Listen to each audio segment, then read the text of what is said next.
Once again, Natalie here from Retail NZ, and today we really want to talk about thriving in retail after this pandemic, and really called it after the pandemic that nobody signed up for, because I think just the way it hit us in such an unexpected way has definitely thrown a lot of us. So welcome to the webinar. Today we really want to focus on business recovery, and as well as that, though, I just feel there's two parts to this really. We want to focus on the nuts and bolts things that you can do in your business, but a lot of that is going to be very difficult to do if we don't take a bit of a look at how we operate as human beings.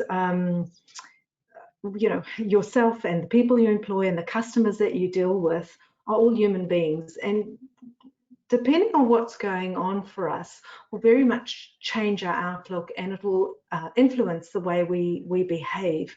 And so just to take a few moments today to have a look at that as well, so that we can get a better understanding of what drives our behaviors, and particularly what drives our behaviors in a crisis type environment as well. So this is a pre-recorded session, but I don't want that to hamper your engagement with us in any way, shape or form. We don't just want this to be an information session. If there are any specific questions, please get in contact with us. I will give you the contact details at the end of this. If you want to have a phone conversation with me, more than happy to spend some time with you over the phone. So at the end of the session as well, I will be giving you my mobile number. So please do feel free, if there's anything that's come up for you during this webinar, please do feel free. If you want to discuss anything more, give us a call. If it's not me, if you prefer to speak to somebody on our advice line, that number will be available to you as well. So we want to get cracking into things. Oh, and just before we really get cracking into it as well, there is a workbook which accompanies the material which I'm going to be sharing with you in this webinar. So please do make sure that you have a copy of that. Again, more than happy to email that to you. It is likely to be made available on our website as well. But this information is out there, it's available to you, and I really encourage you strongly to use it. You'll see that some of the things that we're sharing today are really, they're not complicated, they're not rocket science, but in a time of crisis, it's really important sometimes just to get back to basics, just to be able to reevaluate and reassess where we are in order to move forward. So I think one of the things that most of us have been sort of caught up with is that during this time of crisis, we've really been fighting quite valiantly for some sense of normality. And even for myself, I've had to learn to use a whole lot of new tools that previously I thought, oh, somebody else can help me with that, but suddenly I find myself on my own, having to work out how to use things. So whether you've been, hustling around trying to move your meetings online and your training courses and things online, or even if it's a whole different ball game, if you've got children at school, you've probably been trying to set up a classroom around your kitchen table for your children as well. So I think we're all going to learn a whole lot of new skills during this time.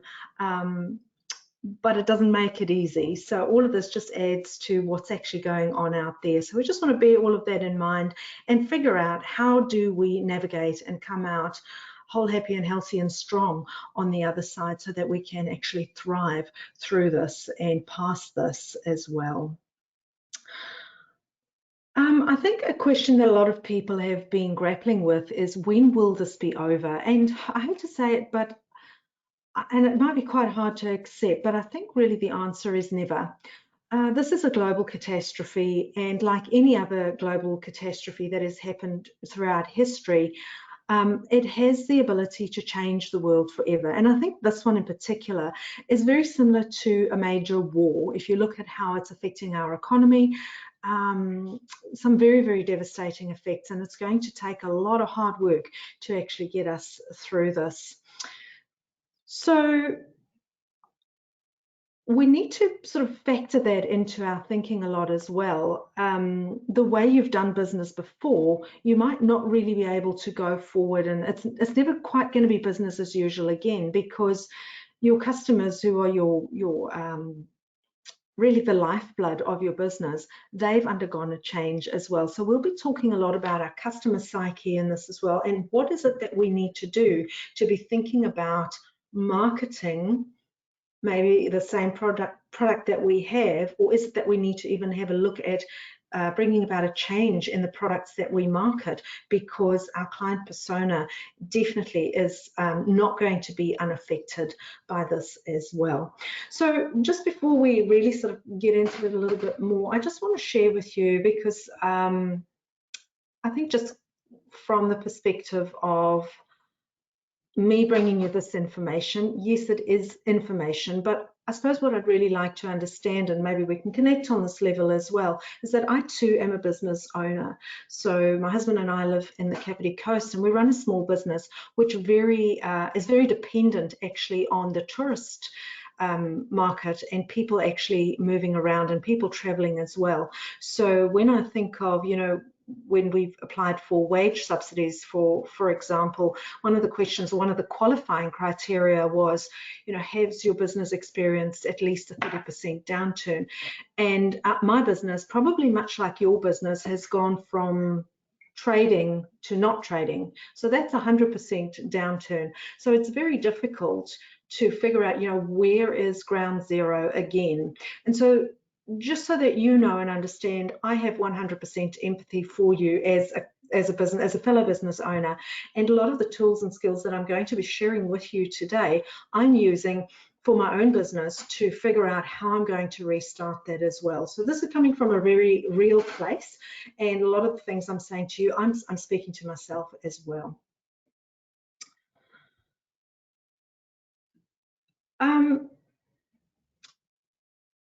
And I suppose as we move into the next slide, one of the things, just to take things back a little bit from that, when this all sort of happened, for most of us, I'd hinge my bets to say for all of us, we all actually went into survival mode. And survival mode's a real thing.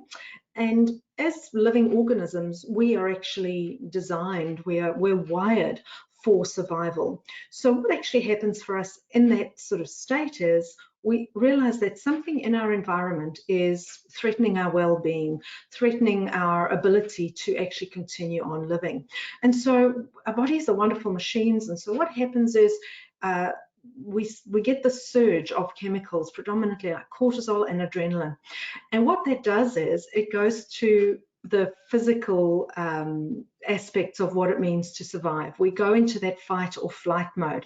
So our brain gets our body ready to be able to either fight the threat that we perceive, and in this case, probably our immediate physical survival wasn't at stake. But when we think about it and what it means to our businesses, there was still that perceived threat, and your body doesn't, and your mind doesn't make it differentiate that. We get into a state where we have to survive. What that does is it actually shuts down the cognitive centers of our brain, because first and foremost, we have to survive physically if anything else is going to work for us. So we actually get into a stage where it's very difficult for us to get into a problem-solving mode.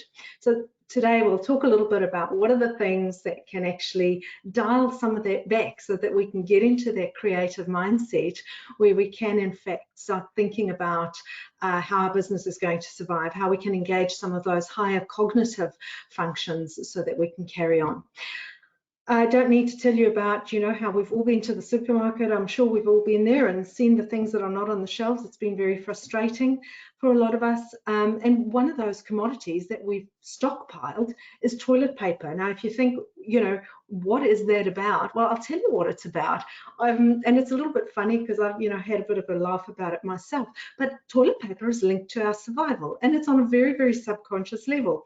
But, we eat on the one end, and in order to survive, we have to get rid of the waste and the toxins that it produces. So on that subconscious level, that's actually the reason a lot of us have been thinking about stockpiling toilet paper. So as crazy as it seems, it actually it makes sense when you actually get into the level of thinking about how we are wired for survival. So I just thought I'd throw that in there because I've had a little bit of a giggle about it myself. But most importantly, I think for all of us, the first people we've actually thought about is our family, our significant others, and our children. But as business owners as well, our family kind of extends beyond our blood relations. For a lot of us, our staff, the people who work for us, actually are an extension of that family unit as well. And so we've certainly been thinking about their survival. And that's why it's been so great that we've had the wage subsidy. But of course, we've got to keep this moving because this is a moving target. And that wage subsidy, it has an end date on it. There's an expiry date on it where we're not going to be able to access that anymore. So this is why this is such an important webinar, because we need to be thinking about how do we relaunch these businesses that have not only been keeping us afloat, but been keeping our employees and their families afloat as well. There's been a lot said about reaching out to friends and neighbours, but that's just being all part of this community. And I know there's a lot being said about we're all in this together, but really good for the people who are at the receiving end of, whether it's people like the volunteer student army doing the grocery shopping for people, to us just, you know, reaching out and making sure our friends and our neighbours are okay. Part of being human is to connect. And so don't underestimate that. If you have an opportunity to connect with others, do so, because it's not only good for them, it's good for our well-being as well. Oh, we're reminded all the time about fitness. And there's really a good reason for that. And we're not necessarily talking about getting marathon ready. It's just about doing those simple things every day. Maybe it is about doing a bit of stretching or a bit of yoga or getting out and doing a walk or getting on your bike, because that actually, again, what that does is that helps to combat some of those other chemicals that your body has produced, the excessive amounts of adrenaline and cortisol. Exercise actually reduces some other ones that are our feel-good hormones, and so that actually helps to balance those out and flush out some of those anxiety-causing chemicals in our bodies as well. So do things that are good for you, because without you being whole, happy and healthy, it's going to be very difficult for you to get into a headspace where you can think creatively and think out of the box. And now is really the time where we've got to be creative. We've got to be able to think out of the box so that we can relaunch the businesses that have actually been sustaining us for some time. So that requires a bit of a mental shift. Once you've secured your family and you made sure everybody's okay, you've applied for your wage subsidies, you should be feeling a little bit more stable. Your mind and your body will adjust, and hopefully you get into that stage where you're starting to have those cravings for a little bit more higher cognitive ability, thinking about your business again, getting creative. And really, I suppose what I want to say is it's okay to not be okay. If you're waking up at 3 o'clock in the morning, if you're having difficulty sleeping, if you're feeling a lot of tension and anxiety, know that it is okay. And the thing with this whole process is that it isn't linear. It isn't a straight line. We're not going from one end of a graph to another. You will find that it comes and goes in waves. There will be days when you do feel very anxious and you do feel very worried about things, or your mind can't stop racing, and that's a lot if you, especially if you're struggling to fall asleep at night. So it's our minds actually racing. Whereas the next day, and it's usually offset by, once we actually start doing something constructive about our situation, or looking at our business through new eyes, or putting that new plan in place, that actually starts quieting some of those racing thoughts.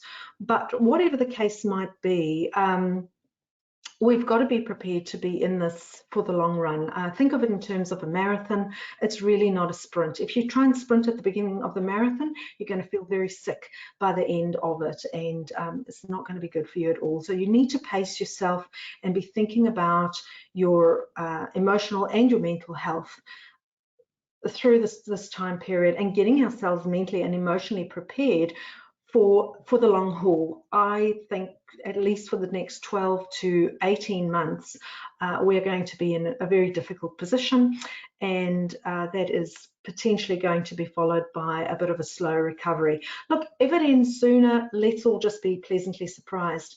But for now, let's work towards establishing a plan. It's all about planning, and you'll be amazed that even just if you can be a bit proactive and get a bit of a plan in place, you'll be surprised at how good that actually feels just for your peace of mind. You'll feel a whole lot calmer. So my strong advice is to sit down, work out a plan, get some people around you, other stakeholders, whether that's your family, whether that's your other people in your business. All the people that it affects will have some great ideas for you. And so start drawing from that and working some of those ideas and those suggestions and things into a plan for your business going forward as well. Part of this whole mental mind shift, we often talk about resilience, but your business needs to be resilient as well. So oftentimes in crisis, people will say, well, how do we get our team to be a little bit more resilient? Well, unfortunately, resilience is often built in the good times in your business. When things are going well, and particularly on a personal level, when things are going well in our lives, that's when we're more inclined to get out and go and do the run, or get ourselves in shape. The thing with resilience is when we get into one of those down dips in the valley, that's the time when we need to draw on the things that we know we did in the good times, because that's how it can really help to switch that mindset as well. Another great place for resilience is to go back to what the past has taught you. Now, if any of you have run a business through the GFC, I certainly know my husband and I ran a business through that time, and that was a very difficult time for us in particular as well. But there'll be others of you listening to this webinar, and you'll be thinking, maybe your business, or you've experienced a business disruption through something like a flood or a fire or an earthquake. If you've been through something like that, most of us have been through traumas or difficulties at some stage in our lives. What I want to say to you is you already have some fantastic tools in your bag. So now's the time when you need to kind of go back and think about what are the things that got you through those times. If you've never been through something like that before, and I'm hazarding it a guess that there'll be very few people listening to this webinar that can say, oh, I've never had anything go wrong in my life. But if you happen to be one of those few, then I want to encourage you and say, that's okay. Buckle up, because if you haven't got any tools in your bag, this is going to certainly develop some that you will be able to use in the future as well. So nothing is wasted. No experience is wasted. So I'm sure by now you've probably sat down and had a bit of a think about what are the things that you did back then? What are the things that helped you get back on your feet? And by now I know that a lot of you have done a lot of these things. You've probably applied for the wage subsidy for yourself or for your staff. If you haven't spoken to your bank, get on the phone, talk to them. They are offering some help for businesses and that as well. Speak to your landlord. Is there a possibility of a rent holiday? I know the government's doing a lot of work in that space at the moment with regards to rents. It does seem a bit unfair that we have to pay for rents, and we haven't been able to have access to those premises as well. So we often say, focus on what you focus on is what you get. So have some things that you can focus on. Think on some of the practical things that you can do. And again, even if you phone our advice line, you'll be reminded of some of these things as well, just some of the practical things that you can do that can move you forward. And there's a lot of good advice out there that's not going to cost you anything. There's so many online seminars and things out there. Get on board, listen to some of these. I always say it's worth the time. If you can come away from anything, a webinar, a workshop, whatever it is, and even if you've picked up just one thing, then it was really worth the time that you spent listening to what it is that somebody actually had to say to you.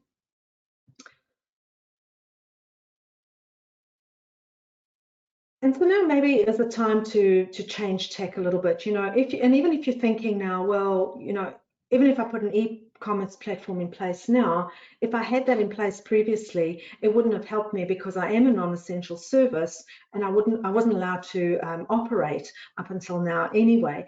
But don't let things like that hinder you. Keep on looking forward. Think about the wider benefits of that, and it's about changing our mindset completely. We kind of have to leave the past in the past and remember that the past doesn't equal the future. So now is really about looking at what are some of the skills and the things that I can put in place for the future. I think for me, and even in my own business as well, and if I'm brutally honest, I have to say there was very little fact reserve built into anything that I've had over there. And I know a lot of businesses, you know, at the first sign of trouble striking through this COVID-19 thing, immediately within the first week, they were thinking about, you know, what is the excess baggage that I can throw overboard, so that, you know, so that I don't sink during this. So the question I have is, and I've had to ask myself, and it's a hard question to ask, is, you know, none of us get on a plane. The first thing we do when we get on a plane is they tell us where to get, you know, oxygen from if things go wrong. So if we think of our businesses, I have to ask the question, you know, where are the lifeboats? Where are the floating devices? Where are the breathing apparatus? Probably most of us have been caught off guard because we don't have those safeguards in place. So maybe part of your plan now is to think about, what are the things that I can put in place if things go unexpectedly wrong in the future again? This is a bit of a reset for us. And yeah, and in the cold hard light of day, there's a lot of things that I think we need to be considering. So let's talk a little bit about planning. A goal without a plan is just a wish. So it can be really difficult to plan, particularly now. Things are changing all the time. And so, you know, you've got to be a little bit agile, you've got to be a bit flexible, a little bit versatile. And that's why it's really good to keep on arming yourself with information. And I know that can be quite stressful in and of itself, because it just feels like things are changing at an incredibly rapid pace. So the more of a plan that you have, something that you can stick to, that's going to give you some peace of mind. And what a plan is going to do, it's going to give you some direction, and it's going to give you a bit of a head start. So the plan I want to talk to you about, because I've got a nice little tool that I'm going to share with you quite shortly, will help you to do a bit of an audit of your business and streamline things. And because we're bombarded with so much change at the moment, with so many things coming at us, the more simplistic your plan and the more focus you have, the easier it's going to be for you. What a plan does is it helps you eliminate a lot of the noise around you. So one of your main things here is to define a goal. And now is not the time to have a list of 10 goals. You need to figure out what is the one thing that is really going to give you the most leverage, one small thing, but that has the potential to really move your business quite significantly as well. So and that's really what I want to help you to whittle down today as well. So it might be things like, you know, is running an email campaign going to get that? Is connecting with your customer base during this time and pinpointing their specific pain point, is that going to help you to take the next step to maybe change the direction of your business? Is it setting up an e-commerce platform if you haven't had one before? Maybe you haven't been utilizing social media to the best of your ability. For a lot of people I know, they've set up the Facebook pages and the Instagram, but they're not active on there, and so they don't have a bit of a following. Maybe you know, it's a bit of fear around maybe not knowing the ins and outs of that. One thing I can tell you from Retail NZ's perspective, and I know there's planning for a lot of information and a lot of, you know, teaching and training for you that you can hook into and learn some things about, you know, the best ways to use Facebook and Instagram and those sorts of things. And even in my own business, I was quite sort of nervous about that as well. But what I've learned is that even if you learn just one or two new things, it's kind of those layers, that layering upon layering, and sort of building that skill set. We never ever get a full skill set doing one workshop. So don't worry about the fact that, is it going to be too difficult? If you can just have the mindset of, is there one thing I can learn from a workshop on how to do Facebook better that's going to take me just that one little step further down the line? So I suppose really what I'm saying to you is don't let the information overwhelm you. Take just one or two things that can move you in the right direction. Because our job right now is to be sort of creative and nimble and to be responsive and to figure out what it is to focus on. So for most of you, I know you probably have a business plan, the big overarching plan. You've probably got a big 5-year plan that you're working towards. And I'm not suggesting that you throw that out of the window. In some instances, it might be that that plan needs to change quite significantly. But for the moment, and in this little space of time that we've got now, think of it in terms of a plan within a plan. You've probably been tracking along nicely. This thing came like a, I don't know, like a ton of bricks. It came like a thief in the night. None of us saw it coming, or very few of us actually saw this coming. So think of this as a plan within a plan. It's something to kind of get us over the bump. And just having a focused plan and having some really good action steps is really going to just help you eliminate a lot of the noise and the distraction. So what a plan is really going to do, it's going to get you in the right headspace. When you've got something to work towards, it takes up a lot of the space that you were using to doing the worrying and the feeling overwhelmed. This is about regaining control. This is about having a look at what lies within your control. I don't need to tell you that there's a million things out there that you wish you could control, but that are completely out of your control. So right now, just whittle it down. What are the things that you can change, that are within your power to change? You've got to have a plan, and I'm going to talk to you a little bit about how we can set that up. And it's about breaking things down. It's about making things as simple as possible. And so if there's nothing else that I can share with you today, I hope that this is just a simple little 4-step plan, something that is implementable for you and for your teams. We'll talk a bit more about those things as well. And part of the whole thinking behind this is that the only way to eat an elephant with a knife is with a knife and fork. You've got to break things down into easily doable tasks and steps. And think in terms of blocking things out. So maybe this plan is only for the next 90 days. And maybe it even means that you break those 90 days up into shorter spaces. Maybe you need to look at things in terms of 30 days within those 90 days. Maybe you need to break things down even further into what is it we want to accomplish this week? What is it what we want to accomplish today? So really just keeping it very simple. Okay, but firstly, what we want to do is really have a bit of an audit of our business. But before we get into that, I suppose I just want to share a few things with you that, well, again, they make us take a cold, hard look at the situation. But I think really the point that I want to get across here more than anything is let's have a look back at things that happened in the past. And the overarching message, or the thing I really want you to take away from this next 2 or 3 minutes of me talking to you is that things always change. Things always do get better again. So it's what are the things that we do in the meantime to get us through. So if history can teach us anything, if we look back at what's happened in the past, and I'm going to go right back to World War I. 1914 to 1918, World War I. That in and of itself would have had a huge economic impact globally. But just as if World War I wasn't enough, they had the Spanish flu epidemic at the same time. The Spanish flu epidemic overlapped World War I. That was in 1918. But by the 1920s, the whole world had changed. So 2 short years and everything had changed. We were now into the roaring 20s. And, you know, people were flocking back to socializing and frequenting venues, so that you had this economic boost that actually came out of that as well. We know that the 1920s was a decade of conspicuous consumption, and we know that there was a lot of fiscal irresponsibility, and which brought us into the Great Depression of 1929. So you've got this down, and then you've got this up, and then we're back into a depression in 1929. We know that the Great Depression lasted throughout the 30s. And what it did was it created an entire generation of very frugal people who knew it was difficult to get things. Money was scarce, goods were scarce.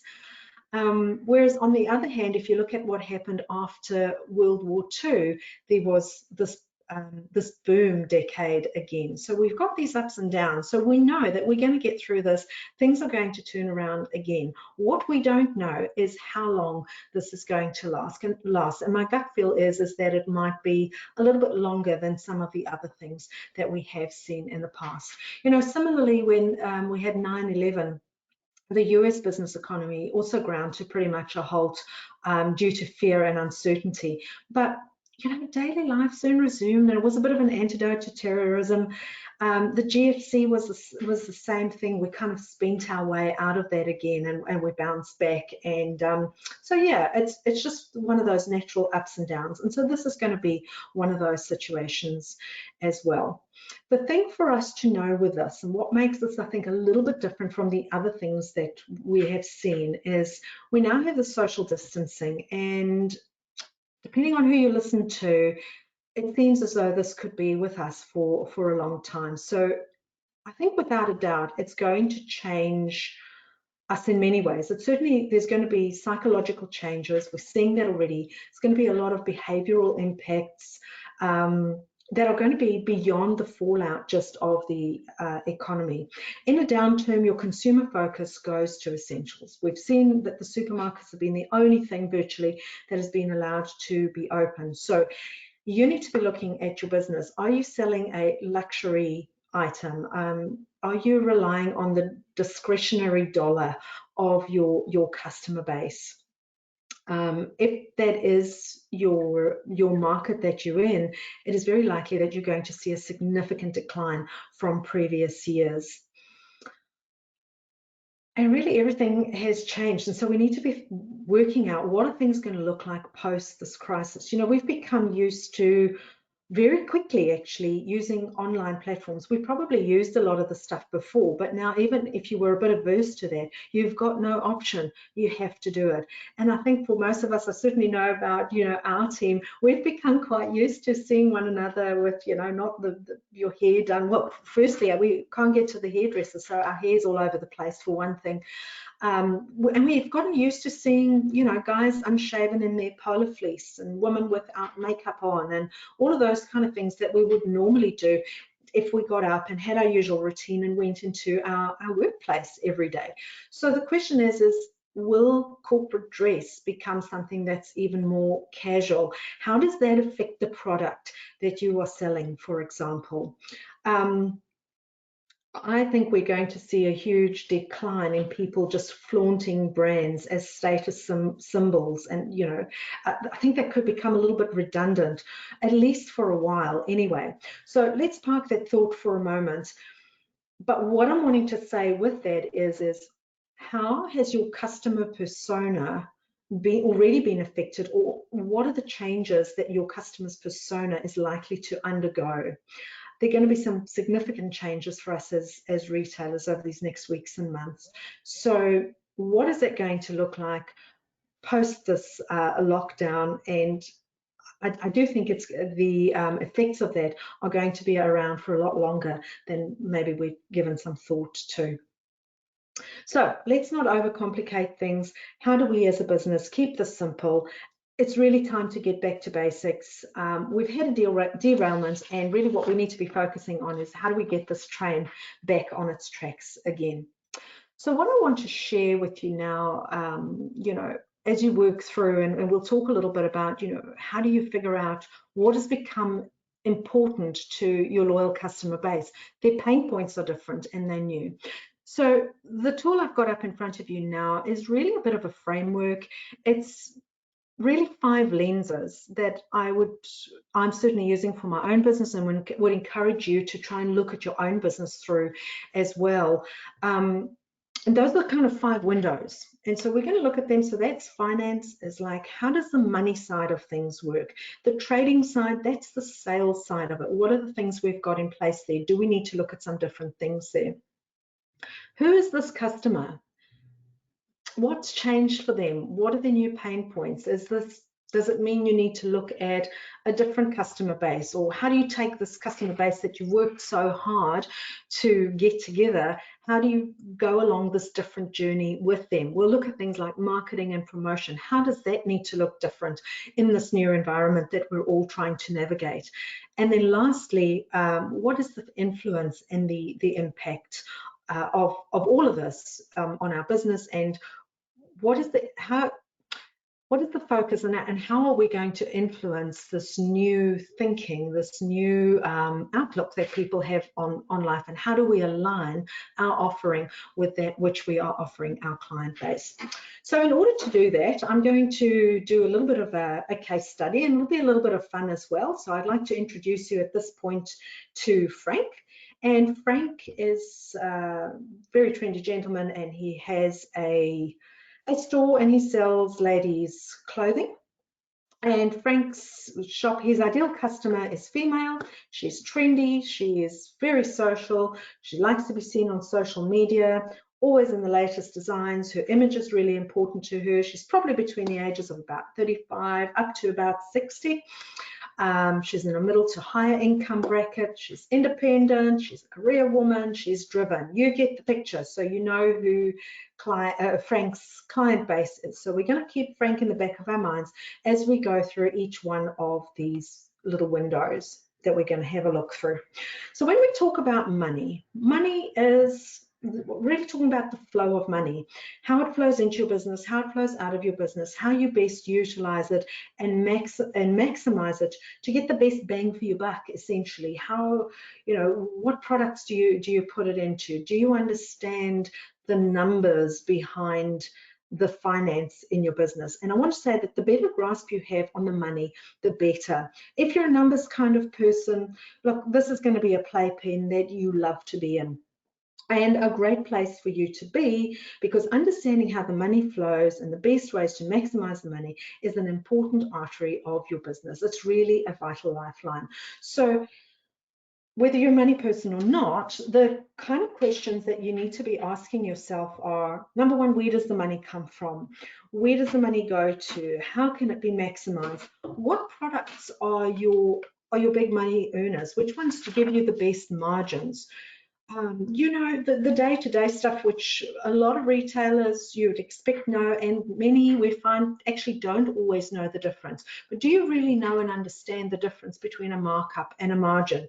Do you have an open to buy plan? Do you know how to create one? Do you know why you want to use one at all? All of this is part of this retail maths that can really give you an advantage in what is probably a very competitive market that you've been operating in, and it ain't going to get any easier. So the better understanding you have of these different aspects of the financial side of your business, the better. Even things like discounting. Do you know how many additional items you have to sell to be able to make up what you would lose by discounting an item? So again, this is, I think, certainly in our planning and strategy workshop, we cover a lot of this stuff off. So watch out, we're looking at doing quite a few workshops online. We're looking at different platforms to how to make this more interactive for you guys as well. So keep a lookout for that. We'll be sending out a lot of information as time goes by. So let's talk about Frank in this. So in our example here, our little case study, Frank is he's a savvy guy in this area. He knows how to move his stock. He doesn't, have a lot of money tied up in stock. He makes good margins. He negotiates good rates on his rent. He negotiates good prices and deals with his suppliers. He's got a strong focus on his value add rather than on discounting. So he's a clever kind of guy. But what Frank now faces is that his ideal persona is probably not going to be interested in buying as many of his cocktail dresses and his designer handbags as she's been working from home, and her social life is pretty non-existent for the minute. So she's in desperate need of a haircut and a pedicure, and she's frustrated that the last 3 dresses she bought from Frank are still hanging in a closet, tickets intact. She hasn't even had an opportunity to use them to go anywhere, and they're taking up space she desperately needs for her lots of comfy pants and her woolen jumpers and her walking shoes now. So what we know here is Frank's persona, his ideal customer, her pain point has actually changed. So Frank now needs to rethink this customer of his. What is her new pain point? And how is his offering addressing that? Does he need to redirect that? Does he need to think about what is he going to do with all the stock that he has? How is he going to free up the money so that he can change direction if he still wants to sell to this same demographic that he has been selling to? So the question for Frank is this what he should be focusing on for the next 90 days? The next little window we have over there is trading. This is sales. This is about the transaction. This is how you make the money. Partly it's how you interact with your customer. The transactions are what brings the money into your business in the first place. So this is the point at which your customer is willing to part, or maybe not quite so willing to part, with their hard-earned dollar. So the question that you should ask yourself is this: how easy have you made it for them to hand over their money to you? Because that's what retail is all about. That's what sales is all about. How do you collect the money? Do you have a really good point of sale system? Is your FPOS contactless? Because right now that's something we need to be thinking about. The system that you're using, is this cost effective? Is it the most efficient method for your customer as well as for your business?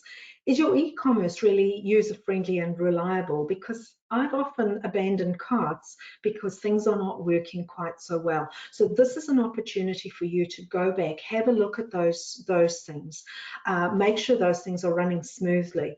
Again, get in touch with us on the advice line. We've got some people that we partner with that we can put you in touch with to help you to streamline some of these things. That's certainly not my area of speciality as well. And basically the bottom line is, if you want people to buy from you, you've got to be prepared to take their money in whatever form they wanted to give it to you in. So think of, what are the forms of payment that you have? Do you have multiple forms of payment? You might need to think outside the box a little bit. I mean, other than a credit card and FPOS facility, do you sell gift cards? Do you offer lay-by terms? Are you affiliated with a buy now, pay later scheme such as Afterpay?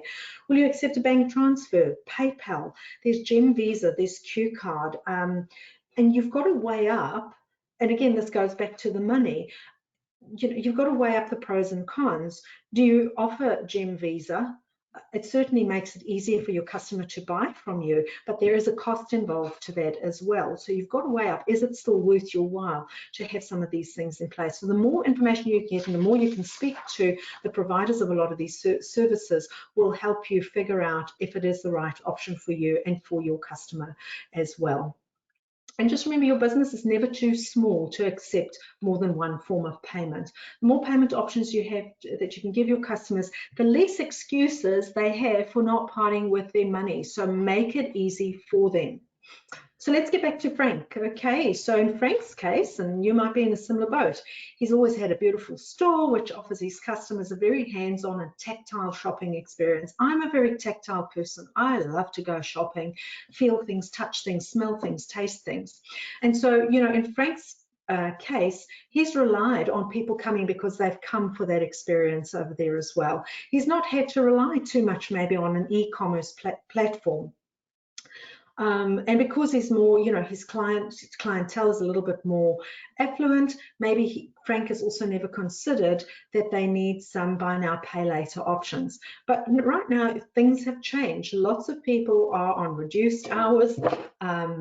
They possibly have lost jobs. So we need to be thinking about everything in this new climate, this new environment that we find ourselves in. So in Frank's case, is this something he should be focusing on in the next 90 days? Does he have to get on the phone and speak to a few other providers and then make some contact with his clients and let them know some of the new things that he has in place for them?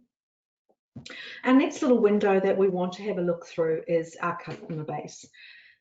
Our customers really are the lifeline of our business. We need to know where they are. What is it that they really want?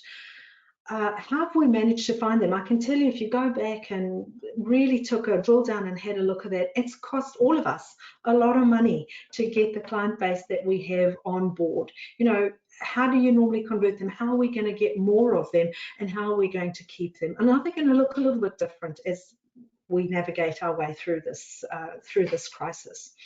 Really important to know who they are, what's their persona, how do we address their pain points, And part of addressing their pain point is really about understanding their worldview. What's important to them?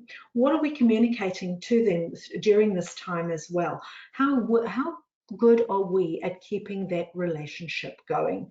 More than anything, we've got to have a relationship with our customer. Relationships are about communication, whether that's your husband, your wife, your children, your best friend, or your customer. Relationships are at the core of everything that we do. So we've got to be asking ourselves, what is our level of engagement?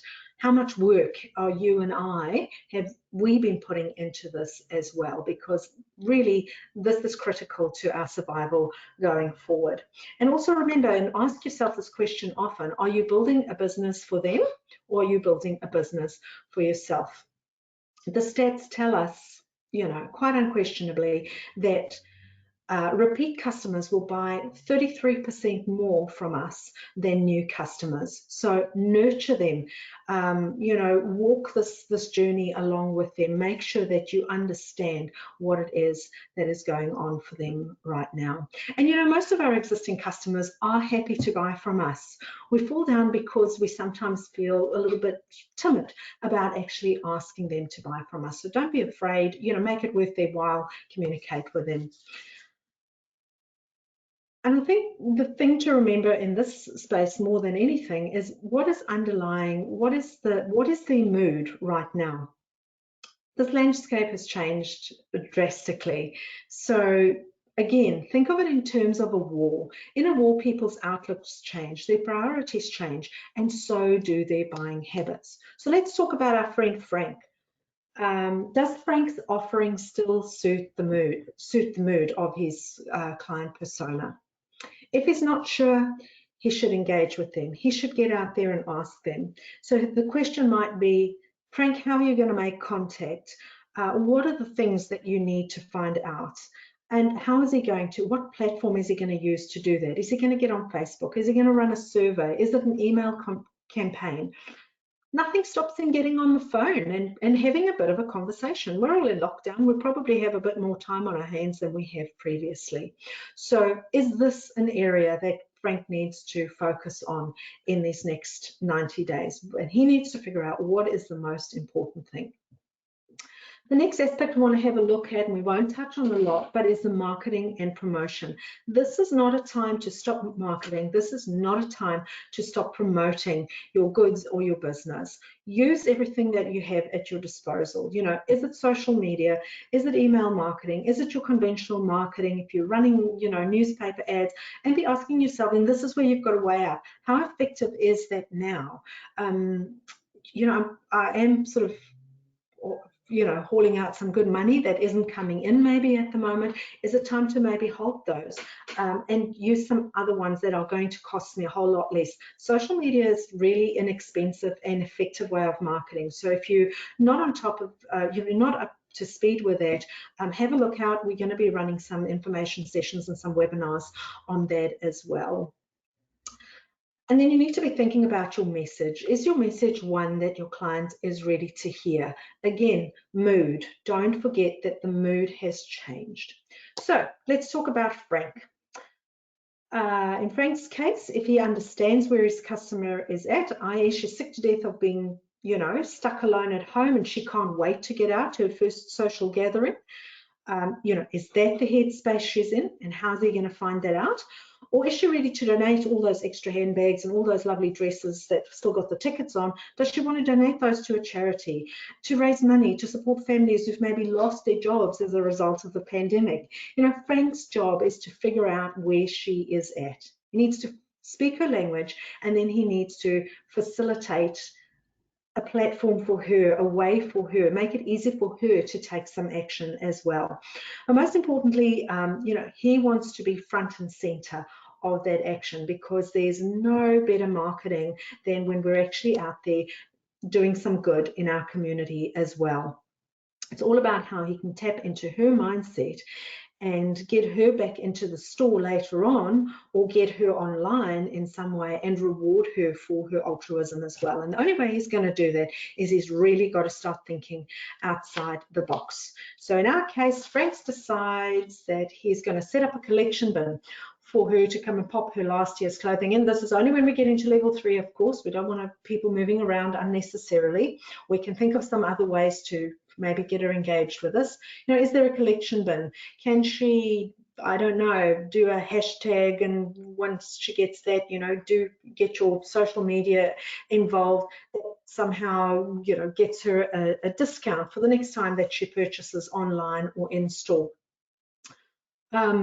And get the media involved. When he's collected up all of this stuff, get them to take some photographs when he goes and he gives it to some charity that helps girls from disadvantaged communities get ready for their school ball. There's lots and lots of need in our community. So think outside the box. The more you think of other people, the more stuff actually comes to you as well. So, make sure that any initiatives like that you're doing, make sure they're out on Facebook. And in Frank's case, if he's helping the community, if he's giving his customers a feel-good dose of dopamine, it raises the profile of his business in the community as well, and that cannot be a bad thing. And then lastly, the last window I want us to have a look through is, what impact does your business actually have? You need to be building a brand, not just a store. What is it that you stand for? You need to be thinking about building a culture. What is your culture? Do you have a culture? Is it one that other people can identify with? What is it that you stand for that sets you apart from your competitors? We need to be touching a nerve of our customer base. We need to be aligning with a purpose or a value or a viewpoint. So at a deeper level, are you connecting with them in some way that is meaningful for them? What is the message and the meaning of your brand? And most importantly, does it affect change? And does it make people want to support you? One of the things I think for now, sort of green retailing and sustainability has taken a bit of a back seat, but that's still there. It's still in the back of our minds. So don't forget those things. If you've been at the forefront of using a more sustainable form of packaging, for example, that can become part of your of your culture. More and more consumers are becoming painfully aware of that, and they want to align themselves with businesses that think the same way, that see the world in the same way that they do. So don't underestimate the little things that you do and the impact that they can actually have in this setting as well. So in Frank's case, he needs to be asking himself, is this his focus for the next 90 days? What he'd be doing there, if we bring it back to our friend Frank again, is he caring for the community? It's that whole, is it sustainable? Is it cruelty-free? Is it organic? Is it chemical-free? Is it kind to the environment? Think about your product offering. And help your customer through using your product and buying through your store and your brand. People want to feel that they are giving back to the community. It's all about that dopamine hit that we're looking for. We love connecting, we love giving. It's one of the 5 ways to well-being. So create some opportunities that make it possible for your customer to actually do that through your brand and through your store as well. You really want to be, this is about connecting at that conscience level, at that heart level. So like Frank is doing over here, if people get behind, the good sort thing that he's doing, it will be very powerful for his business. So don't overlook that aspect of your business as well. So to sum this little section up, the question is this is not the time to be looking at the things that you're really good at. Most small retailers are passionate people. We're visionaries. We believe and we love the product. And we're usually quite excited to tell our customer base about them. So I'm guessing that for most of you, those sides of your business you really actually love and enjoy. So maybe in your case, it might be that the maths is something that you really need to get your head around. Whichever one of these little windows it is, pick one. And that's going to be your focus for the next 90 days. And so it's about cutting out the noise. because you can't focus on all of those areas all at once. And certainly they are going to overlap, but make the main thing and have that as your focus.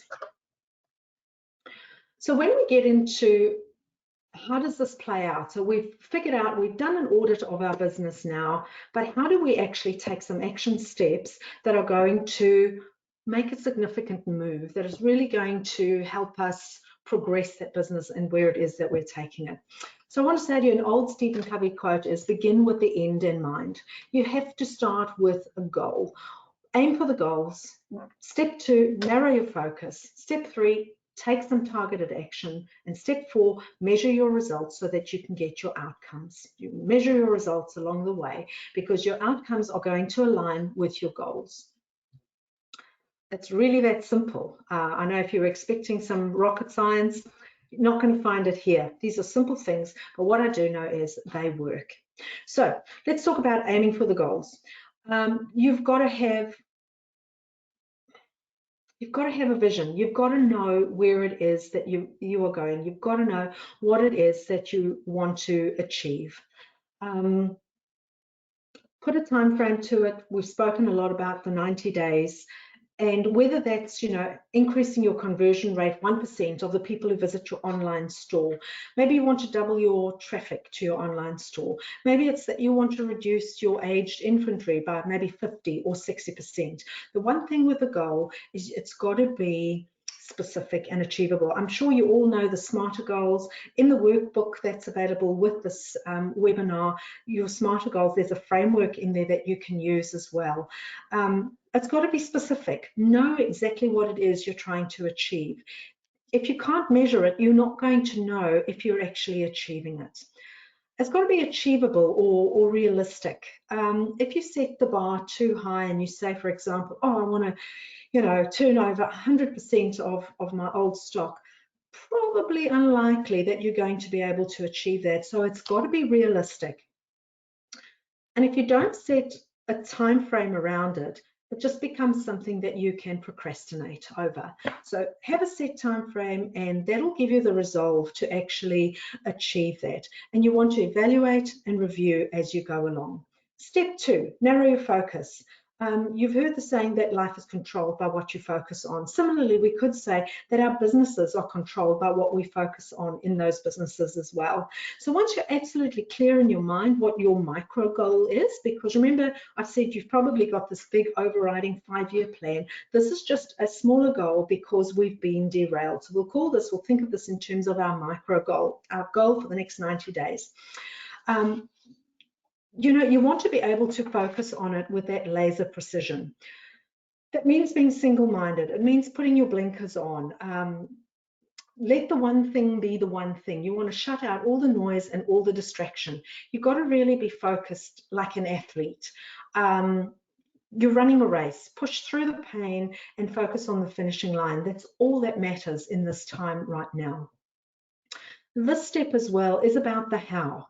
If you're going to increase your conversion rate by 1% and you plan to do it through, say, an email marketing campaign or a competition, or if you want to double your database by running that competition, then that becomes your focus. This is the how you are going to get closer to that goal. So this really is the vehicle that you're going to use for how to get there. So you need to identify what that is, just that one thing.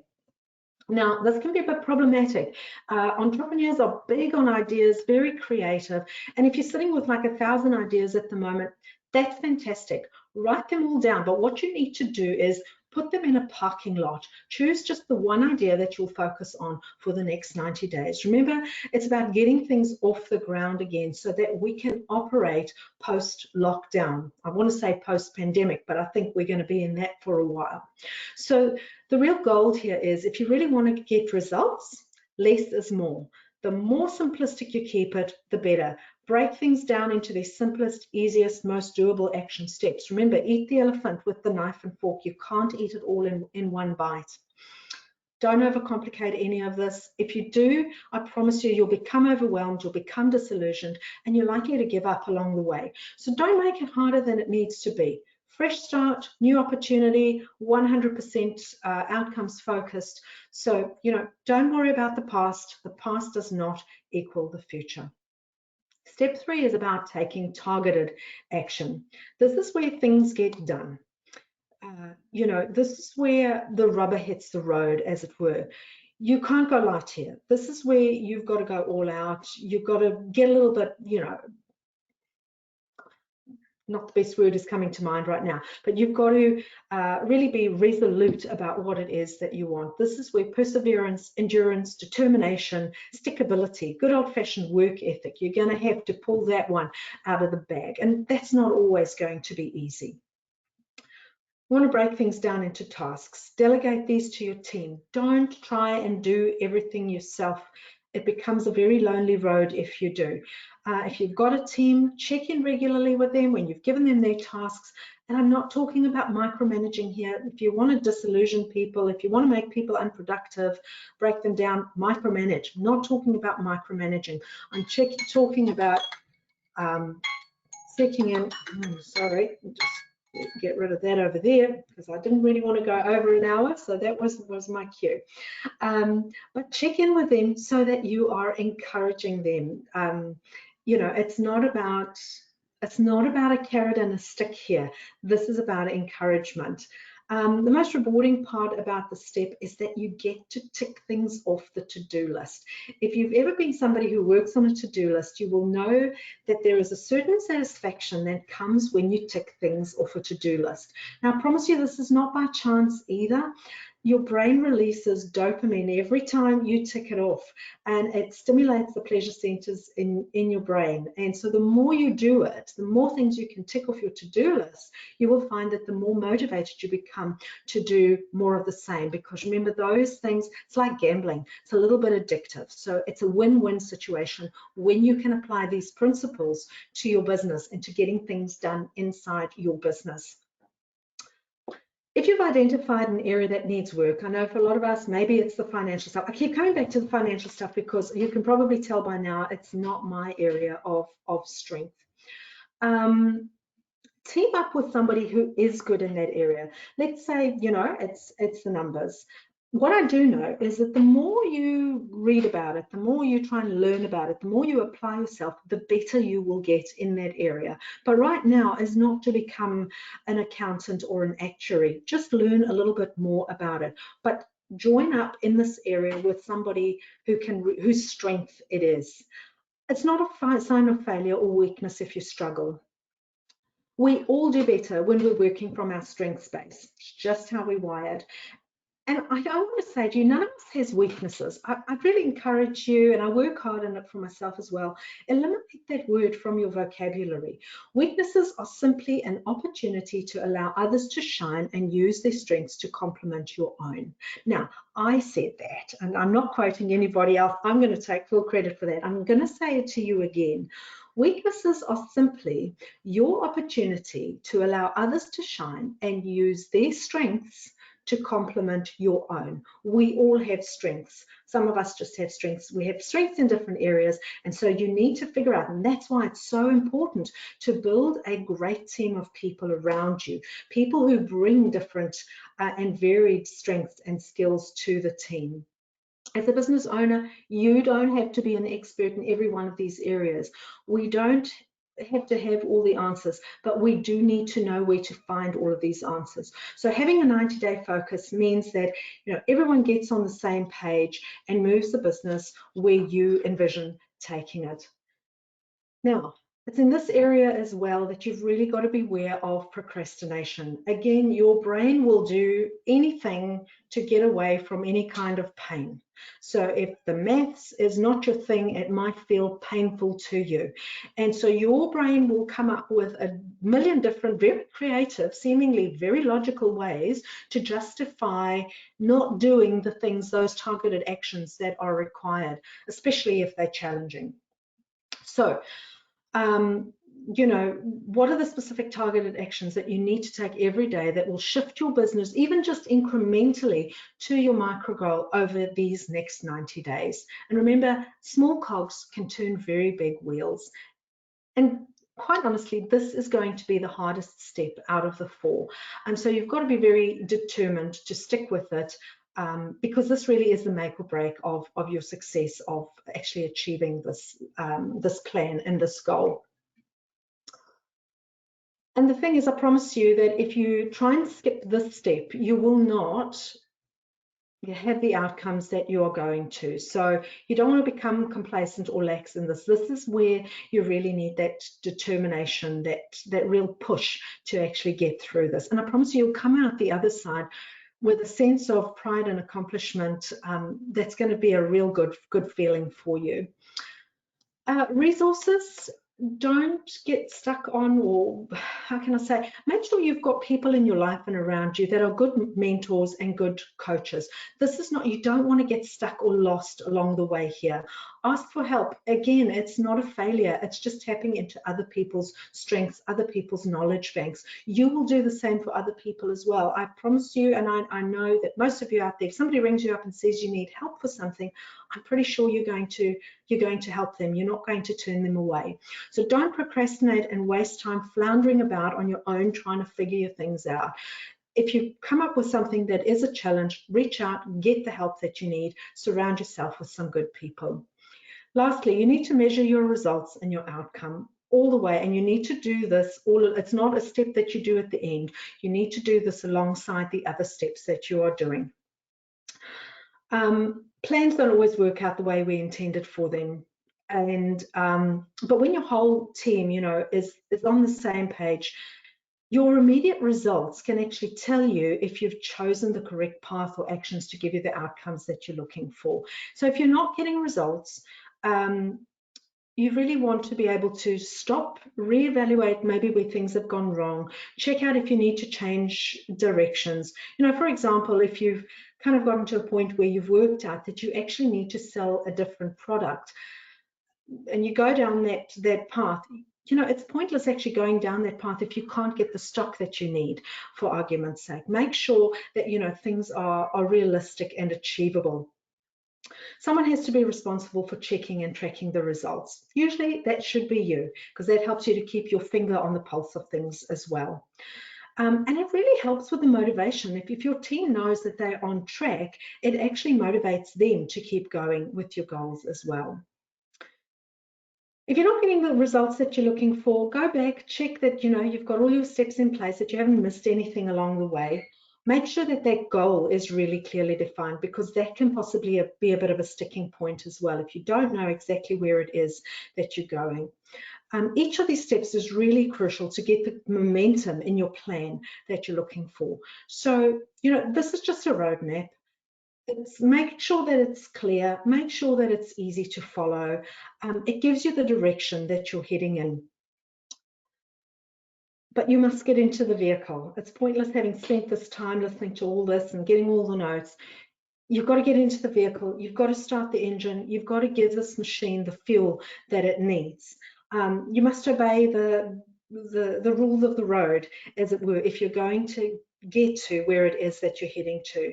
So aim for your goal posts, narrow your focus, take your targeted action, and you will get the results and the outcomes that you're aiming for.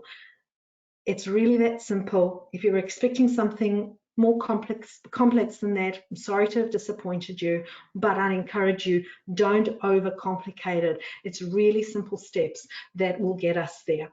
So in conclusion, I just want to say to you, your life is controlled by what you focus on. So pick something, focus on it, and go hard for the next 90 days. And don't be afraid of growing slowly. If you feel that, the progress is slow, it doesn't matter. The only thing we really need to be afraid of is standing still, because when we stand still, nothing happens. But even a tortoise gets somewhere. So don't be afraid of moving too slowly. As long as you're moving, you are going in the right direction. So that's all from me today. I hope this has been helpful for you. Again, make sure that you've got the resource, the workbook. It will sort of sum up the whole thing and make it easy for you to follow. Give us a call. There's our 0800 number on the screen. My personal cell phone number, and you're welcome to have it, I'm going to give it to you, is 021 377 011. I'm more than happy for you to pick up the phone, have a conversation. Sometimes we just need a sounding board, somebody to maybe give us that little bit of coaching, make sure that we're in the right direction. Really happy if you want to reach out, really happy to be that person for you if you think that that might be helpful for you. So that's all from me. This is a challenging time. Good on you for getting to where you are right now. And for all of us, as one business owner to another, I really just want to wish you every success in this journey forward, and just be assured that all the things I've told you to do, I'm applying to my own business as well, because I've seen them work in the past, so I know that they do work. So from me, good luck, and stay in touch with us. We are really available there for you.